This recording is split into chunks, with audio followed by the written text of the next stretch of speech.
J'espère que vous allez bien, que vous êtes en forme, mieux que la météo, mieux que le temps. En tout cas, ce matin, on est très heureux de se retrouver dans la présence de Dieu. On va louer Dieu, l'adorer ensemble, on va lui dire combien nous sommes heureux d'être là. Amen. Combien le Seigneur est présent dans nos cœurs, la joie vraiment de le servir, de le louer, de l'adorer.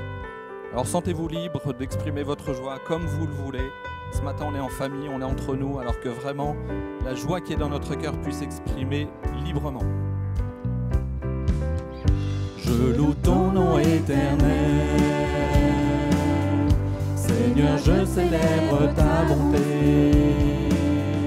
Quelle joie tu vis en moi, quelle joie tu viens pour nous sauver. Tu viens du ciel sur la terre, montrer la voie de la terre à la croix, payer pour moi de la croix jusqu'au tombeau et du tombeau jusqu'au ciel. Je loue ton nom éternel, je loue ton nom éternel. Seigneur, je célèbre ta bonté. Quelle joie tu vis en moi, quelle joie tu viens pour nous sauver. Tu viens du ciel sur la terre, montrer la voie de la terre à la croix, payer pour moi de la croix jusqu'au tombeau et du tombeau jusqu'au ciel. Je loue ton nom éternel. Tu viens du ciel, tu viens du ciel sur la terre, montrer la voie de la terre à la croix, payer pour moi de la croix jusqu'au tombeau et du tombeau jusqu'au ciel. Je loue ton nom éternel. Notre roi est couronné et tout son règne est justice. Notre roi est couronné et sa parole soutient le monde. Son règne est puissant et combien glorieux. Il est le roi de l'univers, roi de l'univers,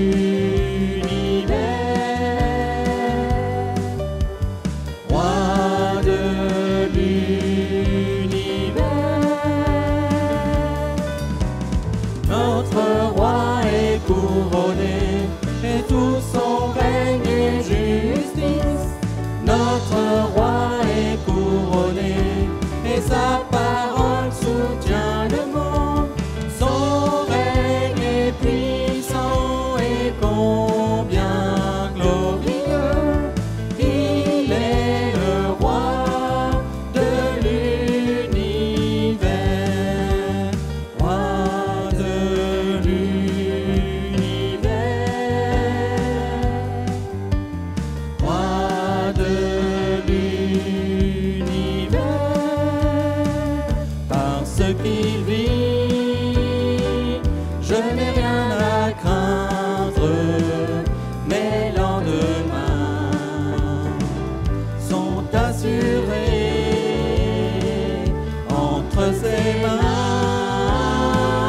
Il tient ma vie pour ce temps et l'éternité. Je sais qu'il vit, parce qu'il vit, je n'ai rien à craindre. Mes lendemains sont assurés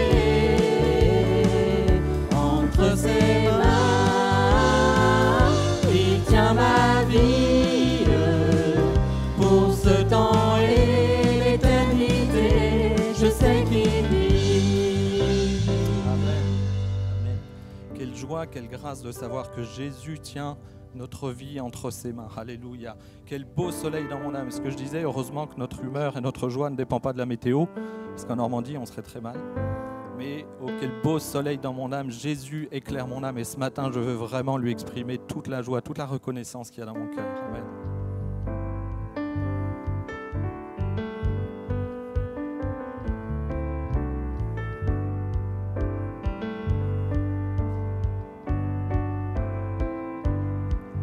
Oh, quel beau soleil dans mon âme, il éclaire, illumine tout. À ses rayons, mon cœur s'enflamme et je vais chantant partout. Dans mon âme, un beau soleil brille, son rayon doux et joyeux répand un éclat qui scintille, c'est le sourire de Dieu. Mon cœur était plein de ténèbres quand parut un jour nouveau. Au loin criait ombre funèbre devant un soleil si beau. Oh, quel beau soleil dans mon âme, il éclaire, illumine tout. À ses rayons mon cœur s'enflamme et je vais chantant partout. Gloire à Dieu, que ce chant retentisse en tout lieu. Gloire à Dieu, que ce chant retentisse en tout lieu.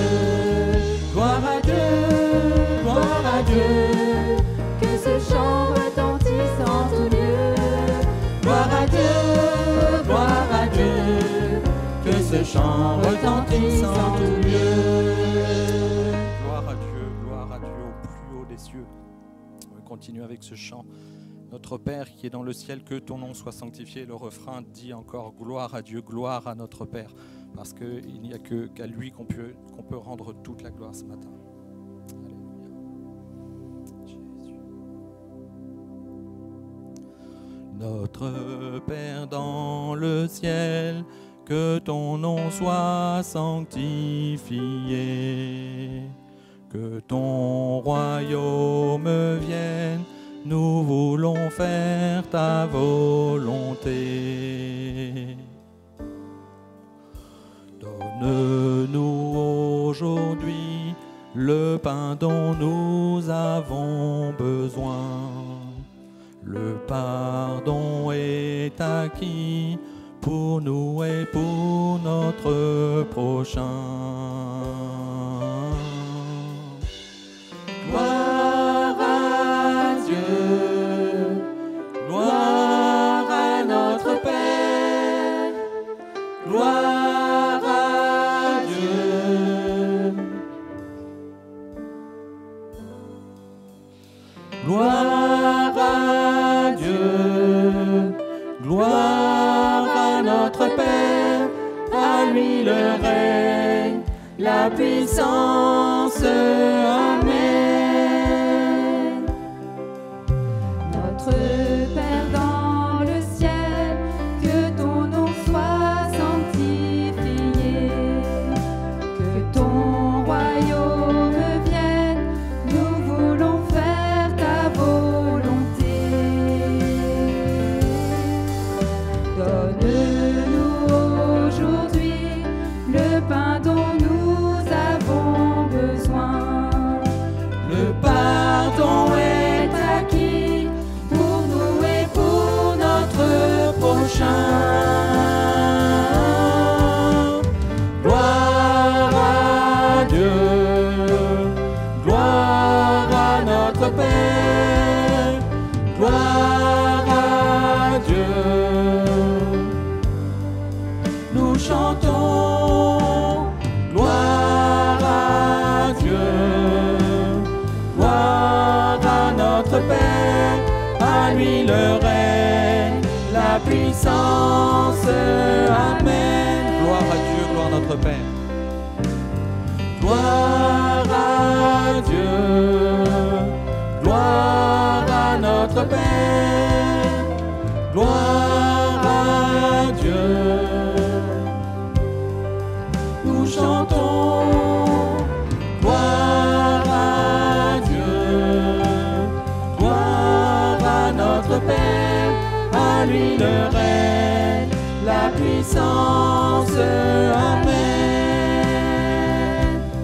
Nous ne chancellerons face à nos tentations, tu nous délivres du mal. À toi nos louanges, à toi nos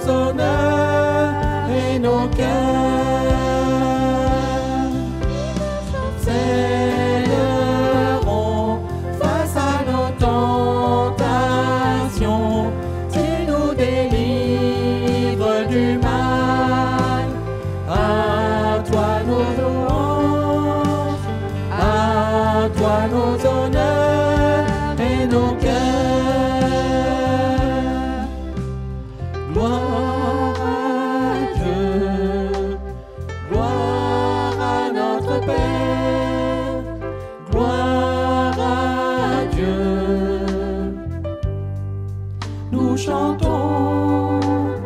Gloire à Dieu, gloire à notre Père, à lui le règne, la puissance, Amen. À lui le règne, la puissance, Amen. Alléluia, gloire à Dieu. Seigneur Jésus.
Merci pour la croix, Jésus. Merci pour le sang versé. Alléluia, je te loue, je t'adore ce matin.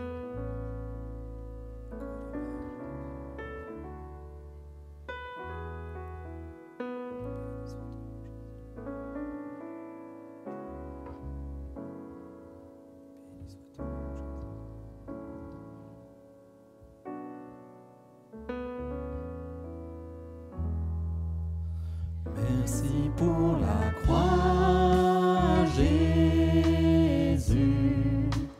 Merci pour le prix payé. À ma place, tu t'es donné. Quel grand amour, ma vie est rachetée. Son corps fut meurtri pour moi. On l'a cloué sur la croix. Son sang m'a purifié. Maintenant je sais que Jésus m'a pardonné. Digne est l'agneau, assis sur son trône. Dieu l'a couronné de gloire. Il règne dans la victoire.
Que je veux élever ce matin. Tu es digne, tu es le seul digne de recevoir la louange de mon cœur, la louange de ton peuple réuni ce matin. Alors que ta bénédiction repose sur nos vies, Seigneur. Nous voulons vraiment te dire combien nous t'aimons et combien nous sommes reconnaissants de t'avoir dans nos vies, Jésus.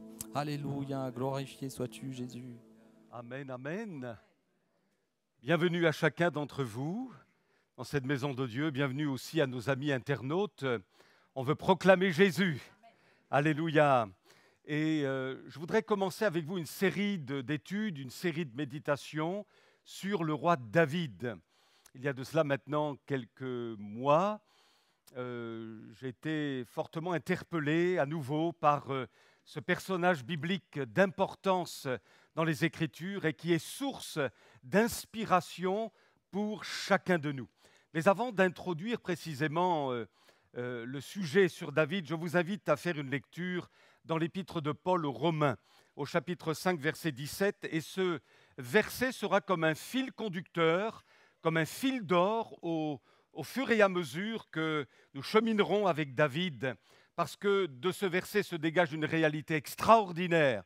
Et vous allez le constater vous-même en relisant ce texte dans Romains, chapitre 5, verset 17.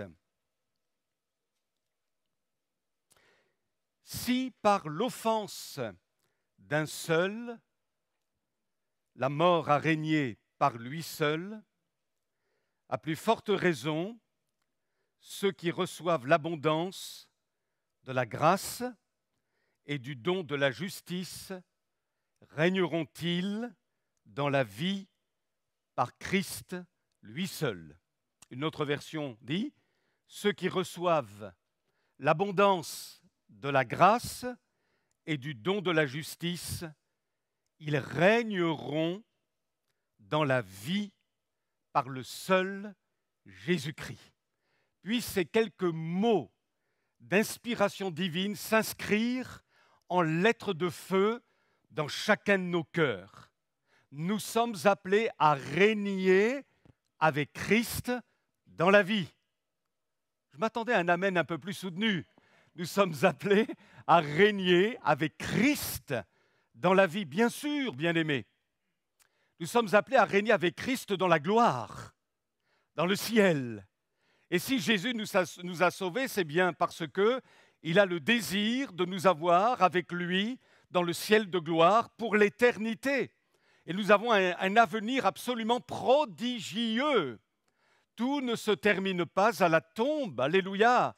Mais il y a un avenir pour chaque enfant de Dieu et nous savons qu'un jour, Jésus viendra nous prendre. Peut-être sera-ce au moment de l'enlèvement ou alors au moment de notre mort et notre âme ira dans la gloire éternelle, dans la présence de Jésus pour l'éternité. Oh, comme ce sera glorieux! Et je pense que dans vos cœurs, vous soupirez, non seulement après le retour de Jésus, mais aussi vous soupirez du désir d'être avec Jésus dans le ciel pour l'éternité. Maintenant, si nous sommes appelés à régner avec Christ dans la gloire éternelle, nous sommes aussi appelés, d'après ce texte biblique, à régner dans la vie, ici-bas, avec Jésus. Ce qui veut dire en clair que nous ne sommes pas appelés en qualité d'enfants de Dieu à vivre dans la défaite en permanence. Nous ne sommes pas appelés à vivre dans le désarroi, dans l'angoisse, le désespoir, le pessimisme ou dans la faiblesse face à la tentation, face aux pressions du péché, face aux pressions de Satan et des forces des ténèbres, ou même face aux épreuves. Nous ne sommes pas appelés à vivre dans la faiblesse, mais nous sommes appelés à régner avec Christ dans la vie. Et rien que cela, déjà, nous pourrions nous arrêter, réfléchir, faire le point, faire le bilan. Est-ce que depuis que je connais Jésus, je règne dans la vie par le Christ seul? Ou est-ce que je subis la vie?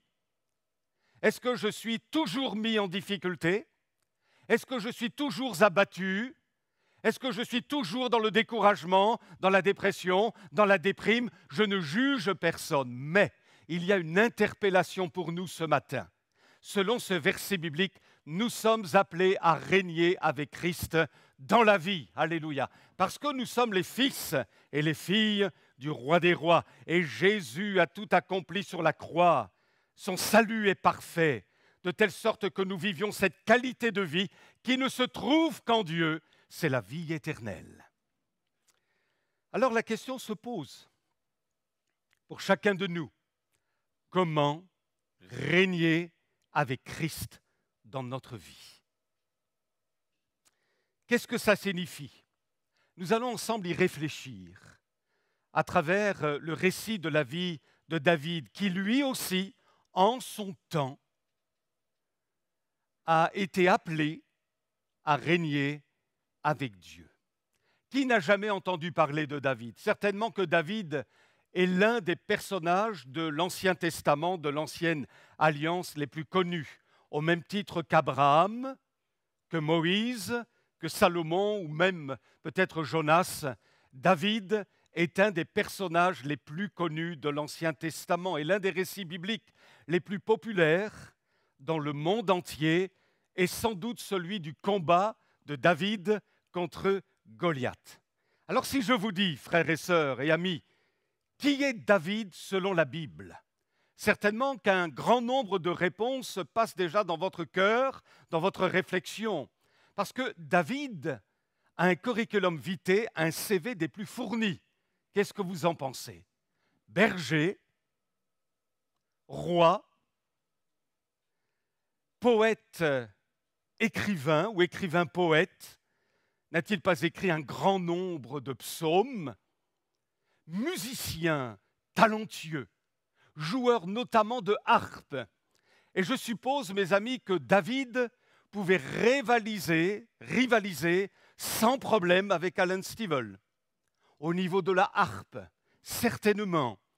David était aussi un brillant administrateur, un brillant organisateur, guerrier redouté, chef militaire, général en chef, bon stratège, passionné de Dieu, homme selon le cœur de Dieu. Et comme je le disais tout à l'heure, sa vie est des plus inspirantes, même si cet homme a vécu 1000 ans avant Jésus, soit 3000 ans avant nous, mais néanmoins, quand nous lisons l'histoire de David, ça nous inspire.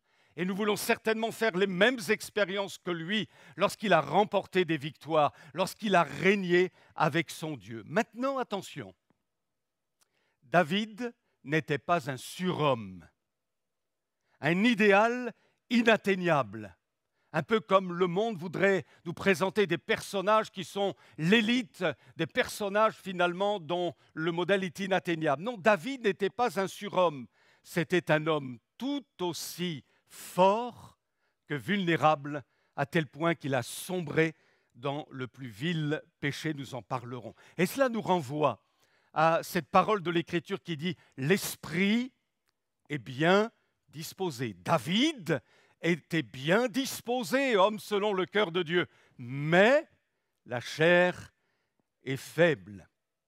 Maintenant, voici 3 versets qui, me semble-t-il, au sujet de David, donnent la pleine mesure du personnage en des termes évocateurs dressant son portrait. Je vous les cite. Acte 13, 22. Dieu dit, j'ai trouvé David. Vous savez que l'Écriture dit, l'Éternel cherche un homme. Et ici, finalement, David est la réponse au Seigneur. Et c'est pourquoi Dieu a cherché et il a trouvé. Aussi dit-il, j'ai trouvé David. Nous a-t-il trouvé? Et si vous n'êtes pas encore sauvé, si vous n'avez pas encore expérimenté le salut en Jésus, le Seigneur vous cherche jusqu'à ce que vous le rencontriez et que vous naissiez de nouveau, vous passiez des ténèbres à la lumière. Et une fois que vous avez été sauvé par le sacrifice de Jésus en plaçant votre foi en celui-ci, alors votre vie change. Mais Dieu continue de chercher au sein de son peuple un homme, une femme, capable de le servir, de témoigner, de prier, d'intercéder, de tendre la main. J'ai trouvé David, fils d'Isaïe, et il est dit ceci, une expression sur laquelle nous reviendrons, qui dresse le portrait de cet homme exceptionnel, homme selon mon cœur. Une expression attachée à la seule personne de David, homme selon mon cœur. Et il est ajouté, qui accomplira toutes mes volontés. Un autre texte qui parle en termes évocateurs aussi de David, psaume 78, versets 70 à 72, il est dit, « Il choisit David, son serviteur, et il le tira des bergeries. » Ce n'était pas un prince, un homme d'élite, c'était un berger au départ. Il le tira des bergeries. Il le prit derrière les brebis qui allaitent pour lui faire paître Jacob, son peuple, et Israël, son héritage. Et David les dirigea avec un cœur intègre. Expression importante, capitale dans le livre des psaumes, nous en reparlerons. Et les conduisit avec des mains intelligentes. Et enfin, le troisième texte, psaume 89, verset 20-22, « J'ai prêté mon secours à un héros, j'ai élevé du milieu du peuple un jeune homme, j'ai trouvé David, mon serviteur, je l'ai oint. » Là aussi, une autre chose sur laquelle nous reviendrons, « Je l'ai oint de mon huile sainte. Ma main le soutiendra et mon bras le fortifiera. » Alors, frères et sœurs, voici les titres principaux que je proposerai au cours de ces études. L'appel de David, l'ascension fulgurante de David, David le fugitif ou comment Dieu forme un roi, la dégringolade de David avant le trône, David et le trône, quand tout a basculé, et grandeur et abîme. Alors parlons ensemble du premier grand point, on le fera courtement ce matin, l'appel de David, et je vous invite à 2 lectures. Alors pour bien intégrer tout ce qu'on va dire le dimanche matin lorsque j'interviendrai, vraiment je vous recommande, je vous conseille, je vous encourage à lire dans le livre du prophète Samuel à partir du chapitre 16 et vous poursuivez jusqu'au chapitre 30 de 1 Samuel et ensuite vous ouvrez le 2e livre de Samuel, vous cheminerez ainsi avec David et on va vraiment, je pense, avec l'aide de Dieu, nous faire beaucoup de bien, on va se faire du bien à travers l'étude de ce roi. 2 lectures. La première, dans 1 Samuel 13, verset 14. 1 Samuel 13, verset 14. Dieu, le prophète parle de la part de Dieu et dit à Saül, le premier roi d'Israël, celui qui a précédé David, Dieu dit, « Maintenant ton règne, Saül, ne durera point. » 1 Samuel 13, 14. « L'Éternel s'est choisi un homme selon son cœur. Et l'Éternel l'a destiné à être le chef de son peuple, parce que tu n'as pas observé ce que l'Éternel t'avait commandé. Et la deuxième lecture dans le premier livre de Samuel, du verset 1 au verset 13,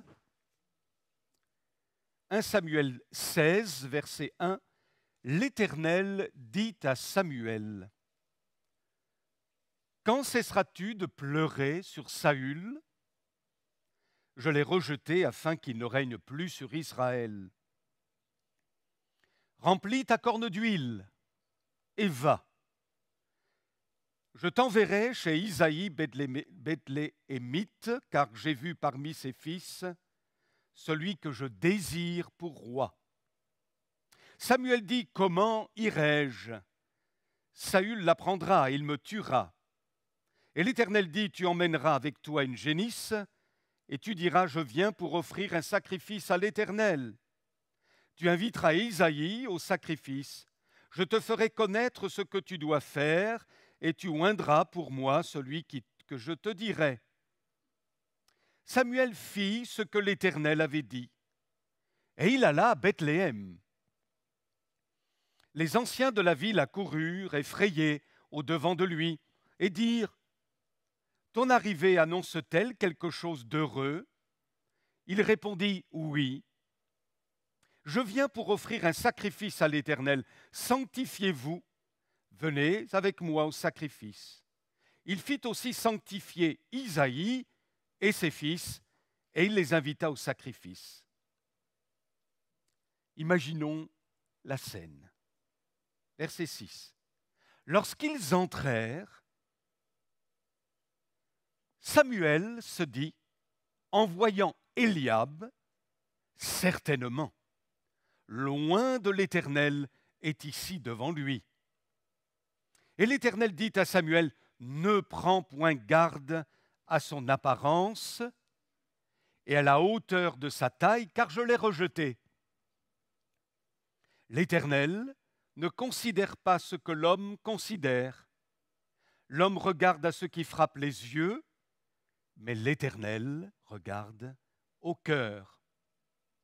Isaïe appela Abinadab et le fit passer devant Samuel, et Samuel dit, « L'Éternel n'a pas non plus choisi celui-ci. » Isaïe fit passer Shama, et Samuel dit, « L'Éternel n'a pas non plus choisi celui-ci. » Isaïe fit passer 7 de ses fils devant Samuel, et Samuel dit à Isaïe, « L'Éternel n'a choisi aucun d'eux. » Puis Samuel dit à Isaïe, « Sont-ce là tous tes fils ?»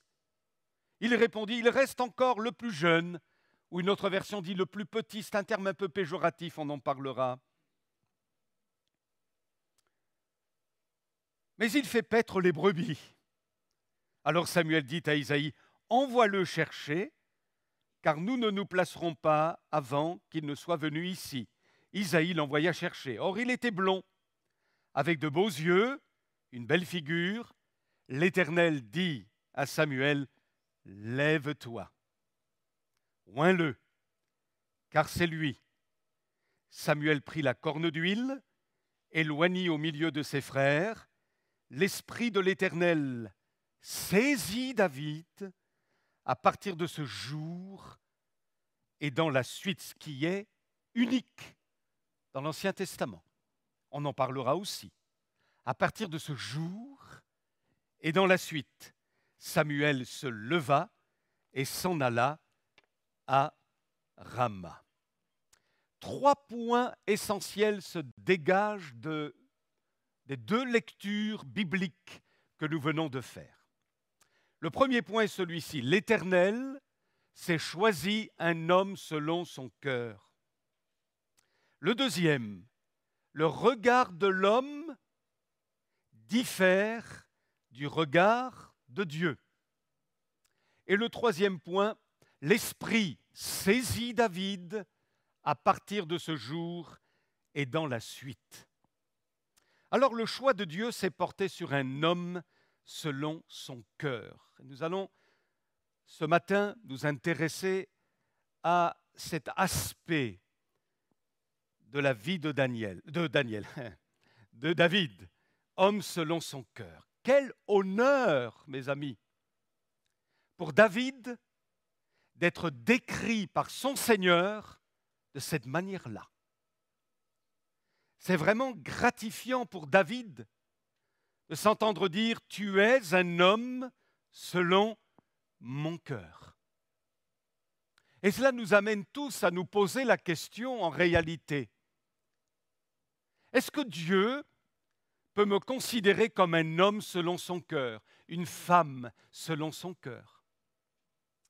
Est-ce que nous pouvons dire en témoignage dans notre cœur à l'égard d'un frère, d'une sœur que nous connaissons, « Oh, celui-ci, oui, c'est un homme selon le cœur de Dieu. C'est une femme selon le cœur de Dieu. Ce pasteur, c'est un pasteur selon le cœur de Dieu. » Est-ce que, en tant que mari, votre épouse peut dire « Mon mari, c'est un homme selon le cœur de Dieu » ? Est-ce que le mari peut dire cela de sa femme ? « Oh, mon épouse, c'est une femme selon le cœur de Dieu. » Tel membre d'église, c'est un homme selon le cœur de Dieu. Un ouvrier, un cadre selon le cœur de Dieu. Un citoyen selon le cœur de Dieu. Un maman, un papa selon le cœur de Dieu. Ah, le cœur, ça a tellement d'importance pour le Seigneur. Et ça préoccupe vraiment le Saint-Esprit. Le cœur, la Bible en parle tellement abondamment. Le siège des émotions, le siège des sentiments, le siège de la volonté, de l'amour. Vous savez, on peut connaître la Bible avec sa tête, mais c'est encore mieux de la connaître avec son cœur. On peut témoigner avec sa tête et faire de brillants discours au sujet de Dieu. Mais aussi, c'est peut-être mieux de témoigner avec son cœur. On peut aimer Dieu cérébralement, religieusement, mais c'est encore mieux de l'aimer avec son cœur. On peut servir Dieu avec des compétences évidentes, mais ça ne suffit pas. Il faut servir Dieu avec un cœur selon le cœur de Dieu. Et David l'avait fort bien compris, homme selon le cœur de Dieu. C'est pourquoi, dans le livre des psaumes, le psaume 139, il fait une prière qui devrait être notre prière assez régulièrement. « Sonde-moi, ô Dieu, et connais ou pénètre mon cœur. Éprouve-moi, c'est-à-dire examine-moi et connais mes pensées. » Est-ce que nous permettons au Seigneur de sonder notre cœur ainsi?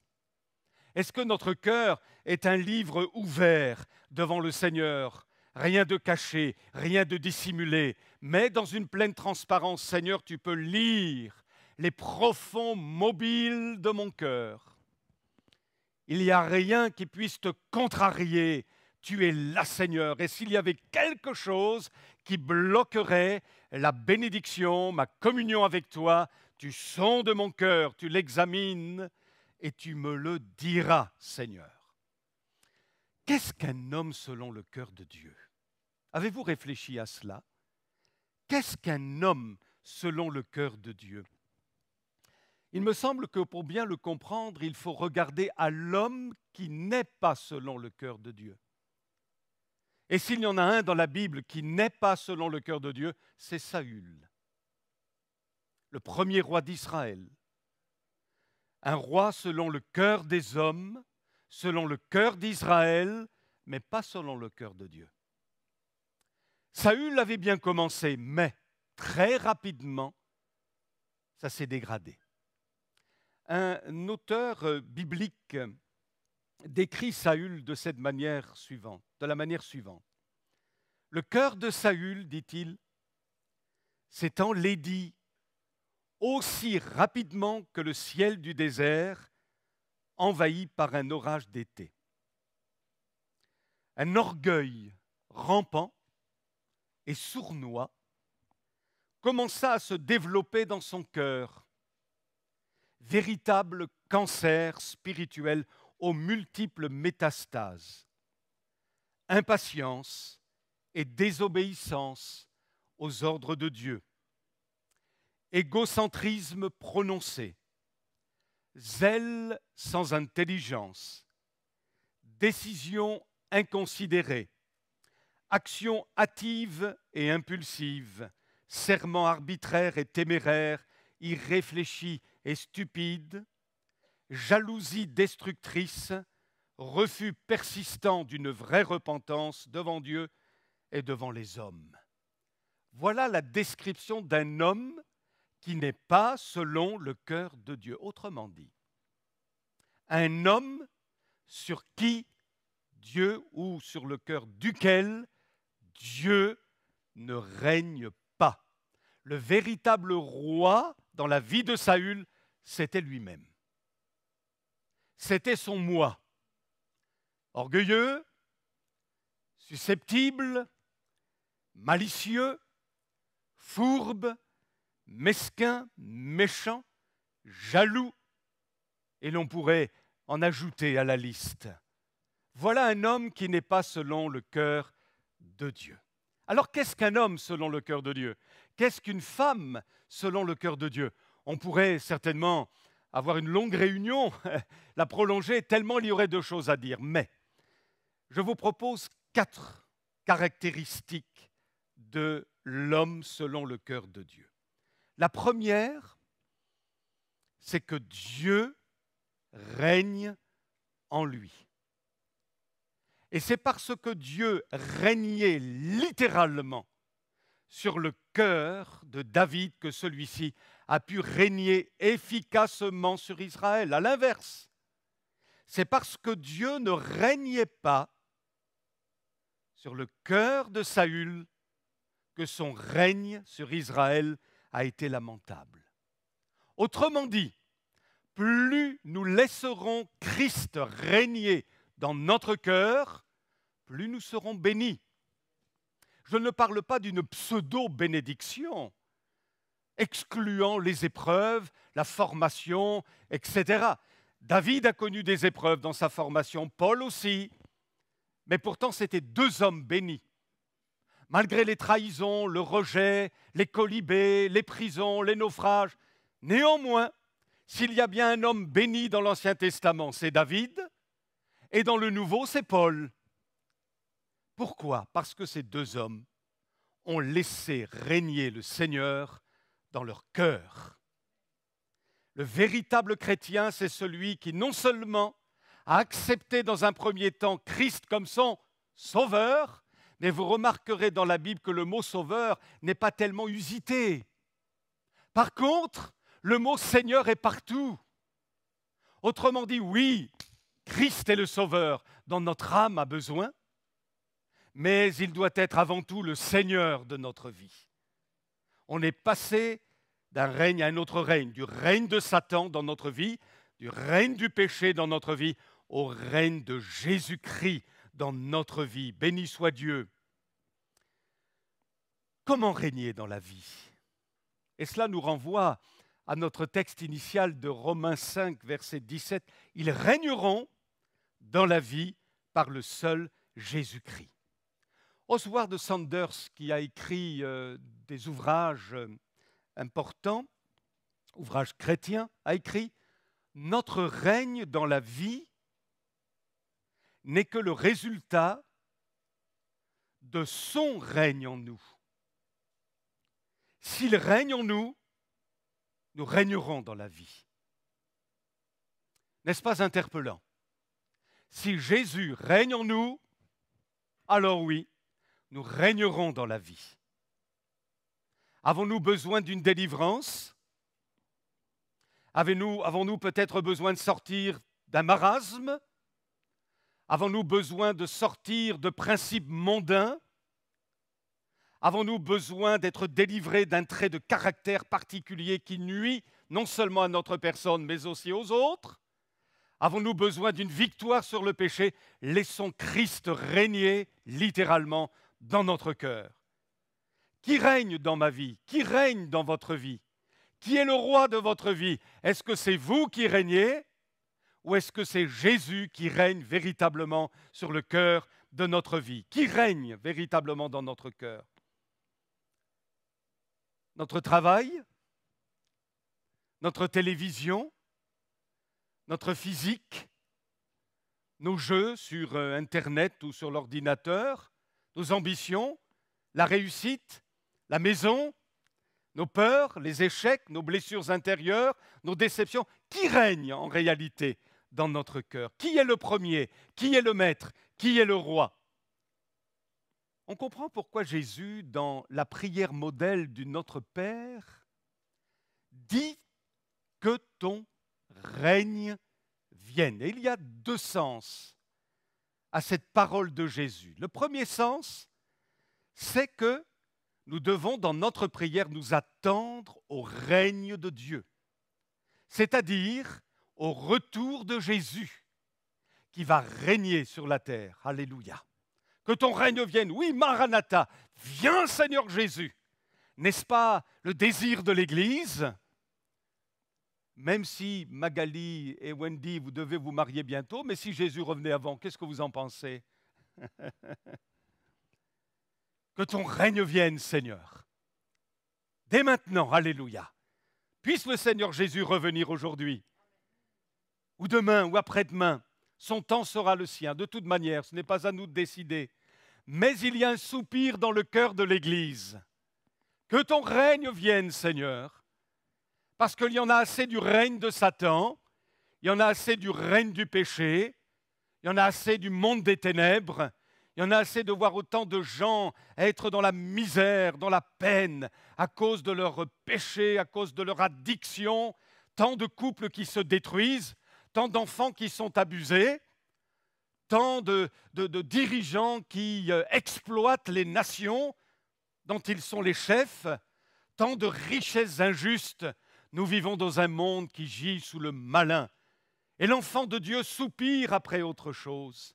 Il soupire après le règne du roi des rois, du Seigneur des seigneurs, celui qui est appelé l'alpha et l'oméga. Oui, Jésus, reviens, c'est le désir de l'Église.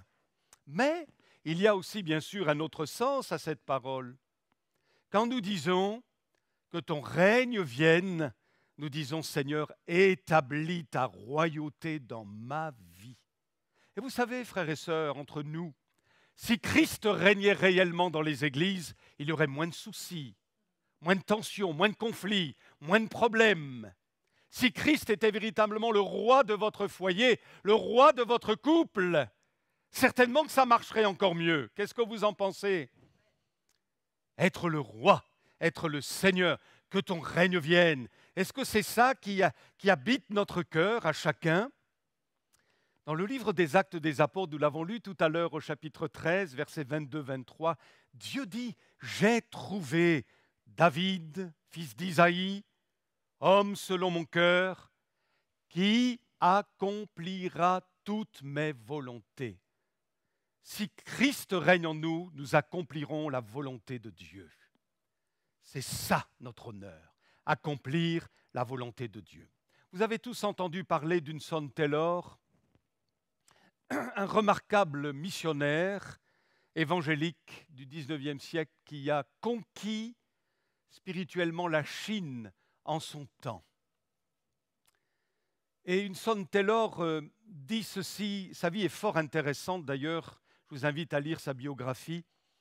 Il dit « Si le Seigneur n'est pas le Seigneur de tout, il n'est pas le Seigneur du tout. » Je le relis. Si le Seigneur n'est pas le Seigneur de tout, il n'est pas le Seigneur du tout.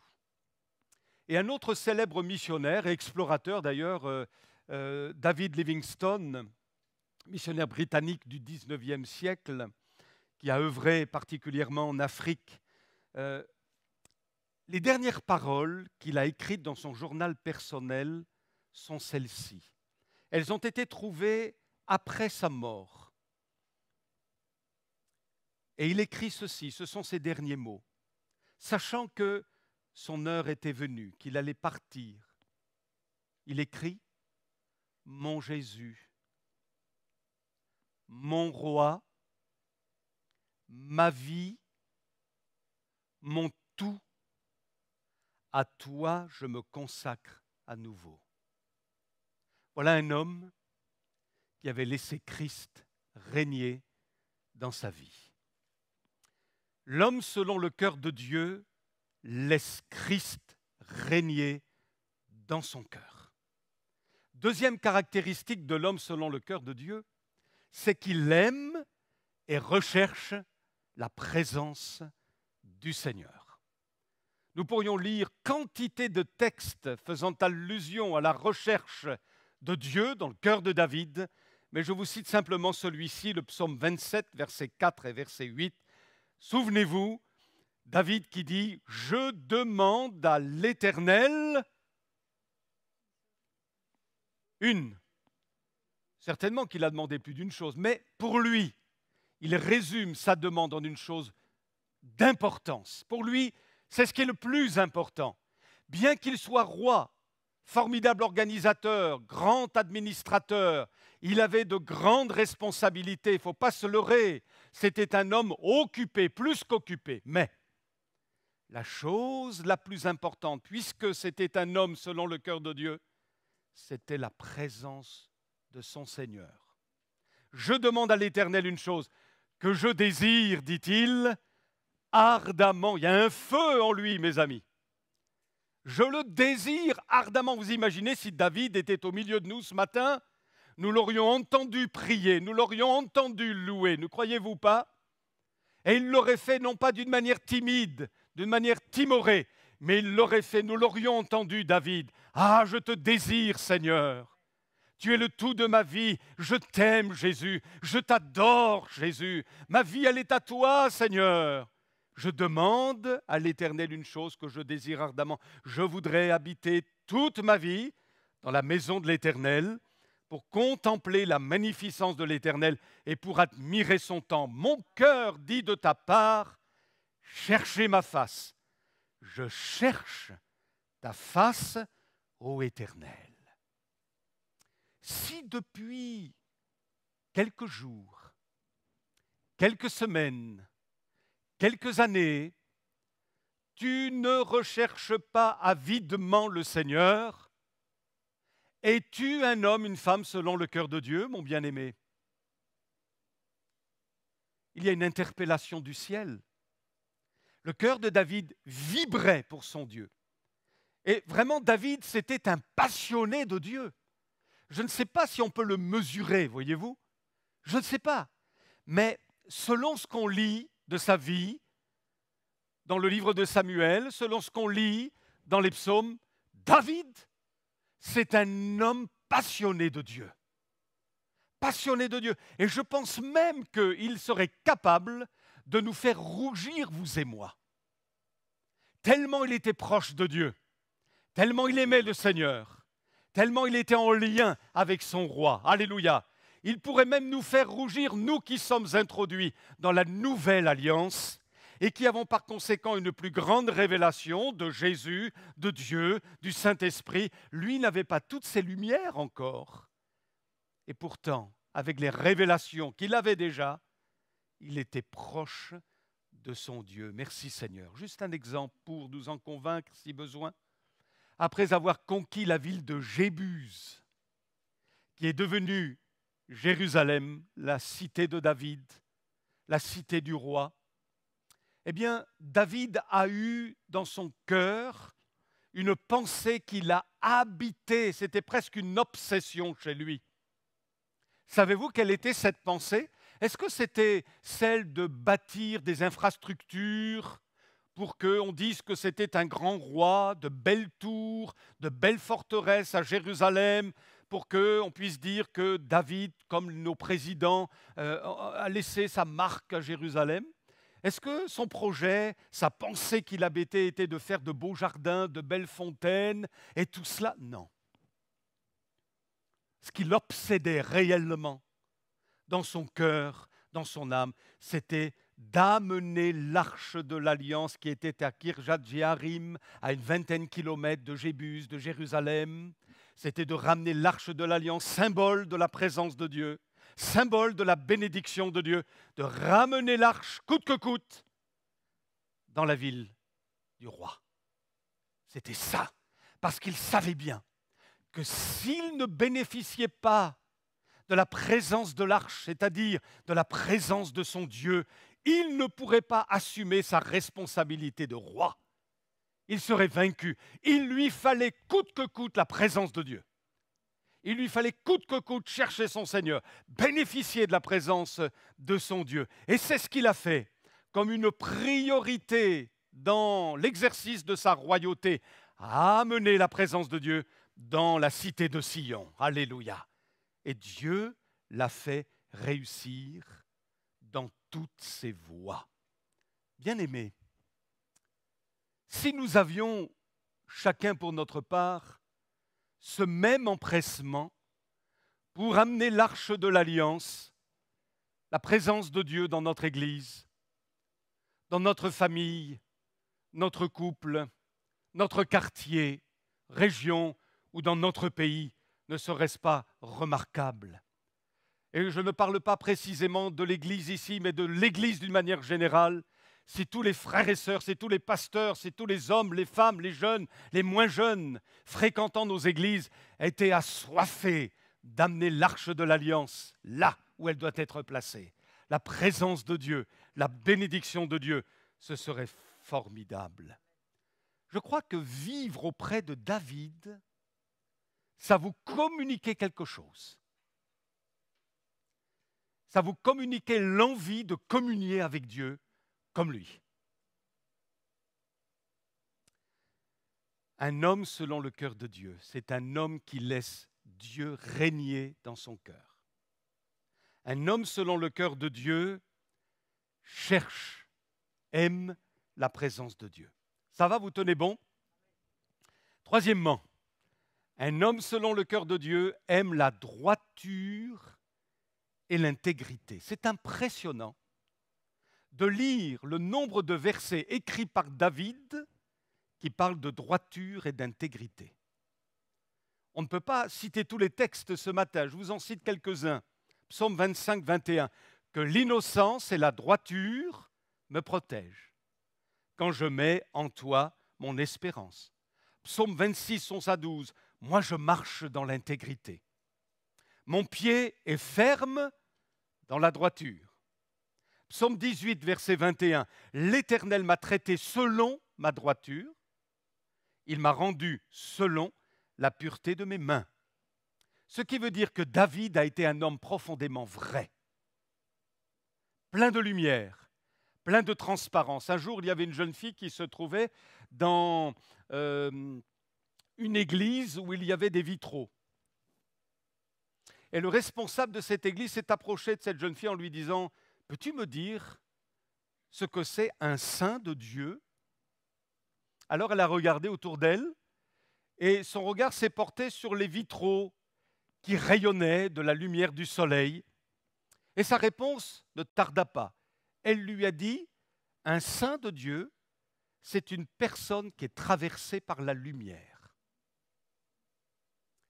Tel était David, un homme selon le cœur de Dieu, traversé par la lumière de Dieu. Le mot intégrité, en hébreu, signifie un nombre entier. C'est-à-dire que ce n'est pas une fraction, c'est un nombre entier. Être intègre, c'est être entier. Le cœur de l'homme intègre n'est pas partagé, mais il est entier. C'est un livre ouvert. Pas de dissimulation. Ma femme peut regarder mes textos, peut regarder tous mes messages, peut même aller voir ce que j'ai regardé, si j'ai regardé peut-être un film ou une émission. Elle peut tout examiner, je n'ai rien à dissimuler. Rien. De la même manière, je sais pertinemment que si, je ne le ferai pas, mais si j'avais à fouiller dans sa vie, lorsque je ne suis pas là, ce qu'elle fait quand mes regards ne sont pas sur elle, elle n'a rien à dissimuler. Notre cœur est transparent. Nous sommes tout entiers l'un pour l'autre dans l'intégrité. Pas de dissimulation, de duplicité, de malhonnêteté, mais une loyauté profonde. L'homme intègre, on ne peut pas le corrompre. On ne peut pas le corrompre. David, sauf dit l'Écriture, pour le cas de Bathsheba et d'Uri, David a marché avec cette intégrité de cœur. On ne pouvait pas le corrompre. Et d'ailleurs, quand on parle des rois qui ont suivi, les lignées des rois, les lignées des rois de Samarie, les lignées des rois de Juda, et pour certains, il est dit, il a marché dans la droiture comme son père David, ou son grand-père, arrière-arrière-grand-père David. L'apôtre Paul était animé de cette droiture, de cette intégrité. Et il dit ceci dans la 2e aux Corinthiens, chapitre 4, verset 2. Je vous lis dans une transcription, ce n'est pas une version, c'est la transcription d'Alfred Cohen. Il dit « Nous rejetons les méthodes secrètes, les voies cachées et tout ce qui se trame dans l'ombre. Nous n'avons rien à dissimuler, rien dont nous devions rougir. Nous ne nourrissons ni arrière-pensée, ni calcul intéressé. Nous ne recourons pas à l'intrigue ou à la ruse. Au contraire, nous les dénonçons sans ménagement. Nous n'altérons pas la parole de Dieu et n'en tordons pas le sens. Notre unique souci est de publier ouvertement la vérité. Par une telle conduite menée sous le regard de Dieu, nous nous rendons recommandables à la conscience de tout homme droit. » Malheureusement, il y a une ombre au tableau. Pendant une année à peu près, David a vécu la plus sombre période de sa vie. Suite à son double péché, nous l'avons évoqué tout à l'heure, l'adultère avec Bathsheba et le meurtre qu'il a perpétré, le meurtre d'Uri. Et pendant une année, il a cessé de vivre dans la droiture. Il s'est drapé du manteau de sa royale respectabilité pour faire croire que c'était toujours un homme impeccable. Mais c'était une vraie cassure dans sa vie, une véritable offense à sa droiture et à son intégrité qui a fait sa force devant Dieu jusque-là. Mais voyez-vous, David, l'homme selon le cœur de Dieu, contrairement à Saül, David a su se remettre en cause quand sa vie de péché a été dévoilée. Il a su se repentir. Quand vous faites la comparaison entre les péchés de Saül et les fautes de David, vous vous dites qu'ils ne sont pas mieux l'un que l'autre. Dites-moi, commettre un adultère et puis tuer le mari de cette femme, c'est pas terrible? Et pourtant, c'est l'homme selon le cœur de Dieu. Oui, pourquoi? Parce que le jour où Nathan est venu pour lui dire « cet homme, c'est toi », eh bien, David n'a plus résisté, il a capitulé. Il s'est laissé corriger, il s'est laissé reprendre, il s'est humilié profondément, il s'est repenti. Et quand on arrive à cela, on arrive à la délivrance. Je me souviens d'un homme dont on m'avait dit qu'il avait commis une faute redoutable, une faute terrible. Et je lui ai dit, est-ce que vous reconnaissez votre faute? Mielleux comme Saül. Et finalement, cet homme, je n'ai vu observer chez lui aucune véritable repentance, une pseudo-repentance, à l'image de Saül. Comment voulez-vous qu'il s'en soit sorti?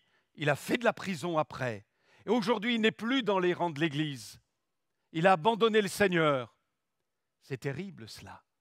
Et combien de situations n'ai-je pas vues où manifestement il y a eu faute et j'ai posé cette question, vous êtes-vous repenti réellement? Oui. Mais on ne sentait pas les sanglots du cœur, vous comprenez?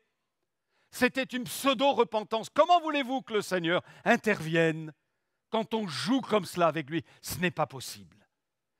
David, un homme intègre, un homme droit, capable, oui, de s'humilier réellement devant Dieu. Et si on a commis une faute, mes amis, eh bien oui, vous êtes un homme spirituel, une femme spirituelle, malgré votre faute. Si vous vous prosternez devant le roi, si vous la reconnaissez devant Dieu, si votre repentance est vraiment sincère, c'est à ce prix-là qu'il y a le relèvement, la réconciliation et le pardon. Alléluia, que Dieu soit béni. Un homme qui mérite d'être repris et qui raidit le coup sera brisé subitement et sans remède. Je conclus. 4e caractéristique courtement de l'homme selon le cœur de Dieu, l'Éternel est avec lui. Dieu peut-il être avec un homme qui n'est pas selon son cœur? D'ailleurs, à propos de Saül, Dieu dira « je l'ai rejeté » et Saül dira lui-même « Dieu s'est retiré de moi ». Alors pour attirer la présence de Dieu, il faut mettre tout en œuvre, bien-aimés, pour avoir un cœur selon le cœur de Dieu. Écoutez ces quelques textes. « Voici que j'ai vu, dit Dieu, un fils d'Isaïe de Bethléem, l'Éternel est avec lui. L'Éternel était avec David. J'ai été avec toi partout où tu es allé. » Et lui-même dira, « Quand je marche dans la vallée de l'ombre, de la mort, je ne crains aucun mal, car tu es avec moi. » Dieu est avec lui. 4 caractéristiques de l'homme selon le cœur de Dieu. Première caractéristique, Dieu règne en lui. Deuxième caractéristique, il aime et recherche la présence de Dieu. Troisième caractéristique, il aime la droiture et l'intégrité. Et quatrième caractéristique, l'Éternel est avec lui. La prochaine fois que nous nous retrouverons pour méditer la parole sur David, nous méditerons sur le regard de l'homme qui diffère du regard de Dieu. Même Samuel s'est laissé prendre au piège. Et nous parlerons, si Dieu le permet, on verra le temps, l'esprit, l'onction. L'onction était accordée à David, cette fameuse onction. L'esprit saisit David à partir de ce jour et dans la suite. Amen. Merci Seigneur pour ces moments de réflexion, oui, devant ta parole. Ô Dieu de grâce, nous te bénissons pour l'inspiration que nous procure la vie de David. C'est une vie inspirante. Et nous te bénissons pour les Écritures. Nous te bénissons pour le fait que nous réalisons que David n'était pas seulement un homme compétent, un homme brillant, mais aussi un homme de la même nature que nous. Eh bien, Seigneur, si lui était un homme de l'ancienne alliance, nous sommes des hommes et des femmes de la nouvelle, avec la révélation de Jésus. Et nous te prions pour que nous régnions dans la vie avec Christ seul. Nous ne pouvons pas relever la tête, nous ne pouvons pas remporter nos victoires sans toi, Seigneur. Règne en nous, s'il te plaît. Règne dans ton Église. Règne dans chaque foyer, chaque couple, chaque frère, chaque sœur, chaque responsable. Règne, Seigneur. Oui, nous sommes appelés à régner avec Christ dans la vie. Alléluia. Merci de nous aider, Seigneur, les uns et les autres, à relever la tête. Tu es celui qui fait grâce. Tu es celui qui relève, celui qui fortifie, celui qui oint d'une onction particulière tous ceux qui le désirent. Gloire à toi, ô Dieu du ciel.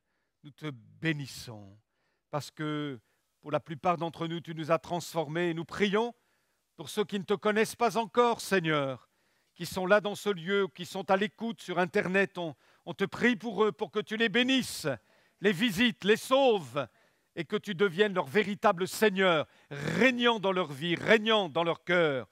Gloire à toi, au nom de Jésus, notre Sauveur. Amen.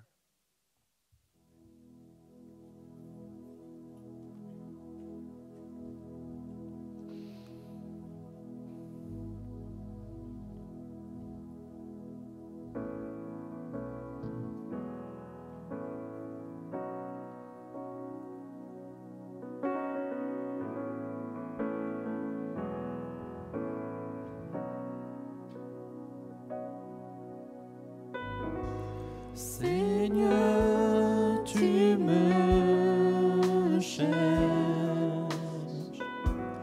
tu me connais.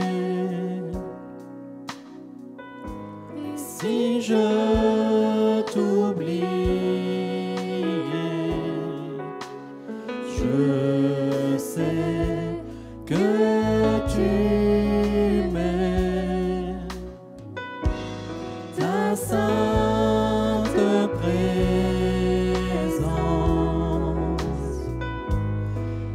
m'environne.